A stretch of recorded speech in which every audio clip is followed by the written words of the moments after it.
suis avec Pascal, Pessel. Donc Pascal, vous êtes donc syndicaliste à UNSA, Oui. qui vous défendez énormément dans le cadre de vos activités chez Lidl. Vous défendez beaucoup les salariés. J'aimerais vous poser une question, Pascal, aujourd'hui. Qu'est-ce que vous anime aujourd'hui pour défendre les salariés? C'est défendre leurs intérêts, défendre les nôtres aussi, enfin de salariés face à une direction qui aujourd'hui est peut-être de plus en plus, je dirais pas hostile, mais qui cache bien son jeu justement pour arriver à ses fins. On essaie de développer aujourd'hui dans l'entreprise ce qu'on veut appeler l'excellence, c'est-à-dire l'excellence dans le travail, l'excellence dans nos métiers. Et pour y arriver, c'est de plus en plus compliqué pour nous parce qu'il faut faire beaucoup de concessions et puis c'est souvent les petits qui trinquent, ceux qui n'auront pas la force de pouvoir aller en ce sens. À un moment donné, ça risque de clasher pour eux. Et d'où l'intervention de nous syndicalistes de pouvoir aller à leur côté pour justement faire face à cette politique d'entreprise qui est souhaitée par l'employeur. L'UNSA, c'est quoi l'UNSA en 2 mots?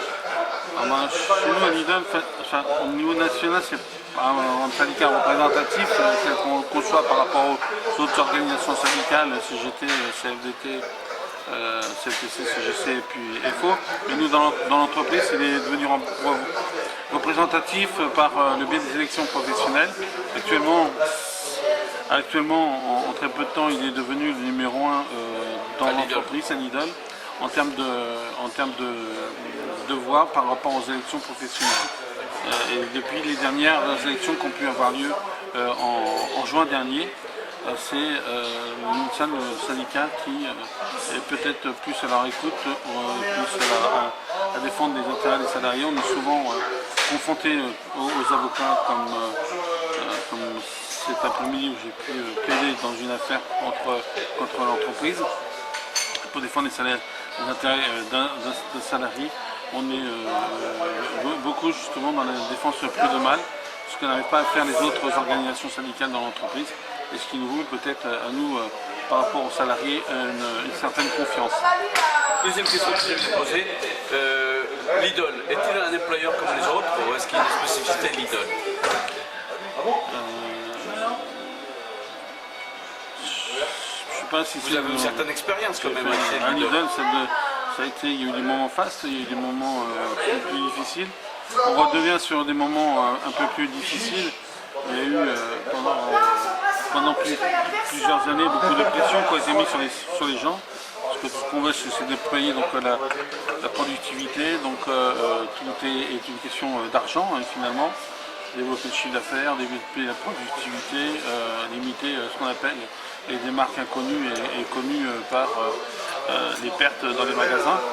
Et c'est une politique où la pression est importante. Profit. Beaucoup là-dessus, oui, beaucoup là-dessus. On essaie de faire en sorte que les gens parlent bien à leurs salariés. On est passé du vouvoiement il y a quelques années depuis 2 ou 3 ans à du tutoiement pour dire bon on est copains, et puis ça se passe mieux. Mais bon, ça n'empêche pas l'entreprise de gérer peut-être plus facilement les salariés en les tutoyant plutôt qu'en les vouvoyant. D'accord. Lidl est très connu, c'est une marque, j'allais dire, de la grande distribution à prix abordable, pour ne pas dire prix cassé. Est-ce que vous pensez qu'aujourd'hui, il y a de plus en plus d'employeurs, des salariés qui viennent vers vous pour vous demander à savoir comment fait-on pour défendre leurs intérêts, défendre leurs droits des salariés? Oui, de plus en plus. Et pourquoi? La perte de l'emploi. Ils ont beaucoup peur de la perte de l'emploi. Aujourd'hui, j'en suis même à quelque chose qui n'était pas courant il y a quelques années. c'est même de défendre la catégorie des cadres devant la juridiction prud'homale. Ils font appel à notre syndicat parce qu'ils se savent un peu plus défendus que s'ils allaient se tourner vers une autre organisation syndicale. Alors j'ai vu que vous avez un cas assez emblématique de la pratique des Lidl. Là, donc, notamment, on voit un tract qui a été distribué dans l'ensemble des Château-Lévis et les carrières.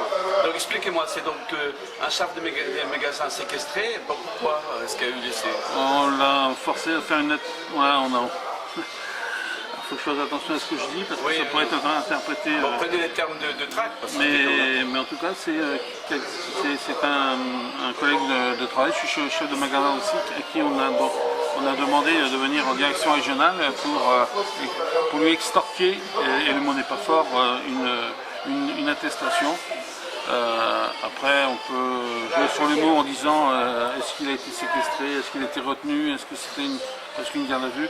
Enfin, quand on passe 3 heures dans la direction régionale et on ne vient que pour ça, à un moment donné, il faut quand même se poser des questions, puisqu'au bout des 3 heures, le collègue est parti, il avait fait une attestation, elle a été déchirée par l'employeur parce qu'elle ne convenait pas à celui-ci. D'accord. Et donc c'est une affaire qu'on va voir dans les mois à venir, je crois. Hein.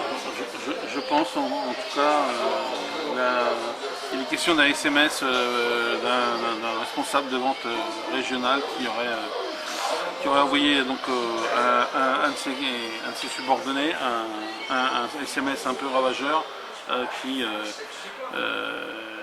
après l'avoir mis en mise à pied conservatoire, lui dit être désolé, mais qu'il n'a pas eu le choix. Et donc ce SMS est pour le moment contesté par notre direction. Et donc c'est une bataille d'experts, je vais dire maintenant, pour dire ce SMS, il est vrai, il est faux. Enfin, on voit bien ici, si vous savez comment fonctionne Lidl, un code de balai s'impose. Faites cesser ces méthodes, c'est quand même assez fort comme méthode, comme terminologie. Disons que quand on a vu le CMS et qu'on a vu comment s'est passé donc la retenue de notre collègue de travail sur la direction régionale, quand on sait comment ça s'est passé, on ne peut être que révolté. Et c'est très des méthodes qu'on adhère, nous en tout cas en tant que syndicalistes. Hein. Alors j'avais envie de conclure avec la question clé. Est-ce que l'équilibre entre l'employeur et les travailleurs s'était rompu? Est-ce qu'il y a aujourd'hui une sorte des déséquilibres qui s'observent dans ces rapports salariés-employeurs? Je pense que par la conjoncture évidemment, oui, il y a la conjoncture, par l'envie des gouvernements et de plusieurs gouvernements de réformer les codes de travail. Est-ce que ça a changé tout ça? Ça reste de plus en plus sur leur garde en fait. Ils ne savent pas demain de quoi sera fait. Même le meilleur d'entre nous peut se poser la question de se dire oh, demain qu'est-ce qui va se passer? Même pour moi, je fais une journée ou une semaine de travail normal. Avant on se disait oh, j'ai travaillé, je suis content du travail que j'ai effectué, je peux dormir tranquille, je peux passer mon week-end tranquillement. Aujourd'hui c'est pas du tout ça, on rentre à la maison le samedi soir en se disant bon, ma semaine elle est passée, on a souffert, on a travaillé, mais qu'est-ce qui va me tomber sur la tête lundi en arrivant?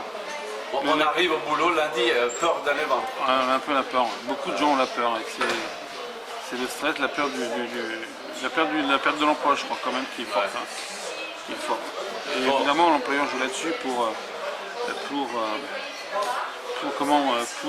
essayer de tirer à lui les salariés pour qu'ils travaillent comme ils veulent. Comme eux. Je remercie énormément Pascal de ses propos. On aura l'occasion de se voir pour discuter sur les 2-3 dossiers qu'on va aborder avec l'entreprise Lidl, qu'il soit à Chanteloup ou à Conflans.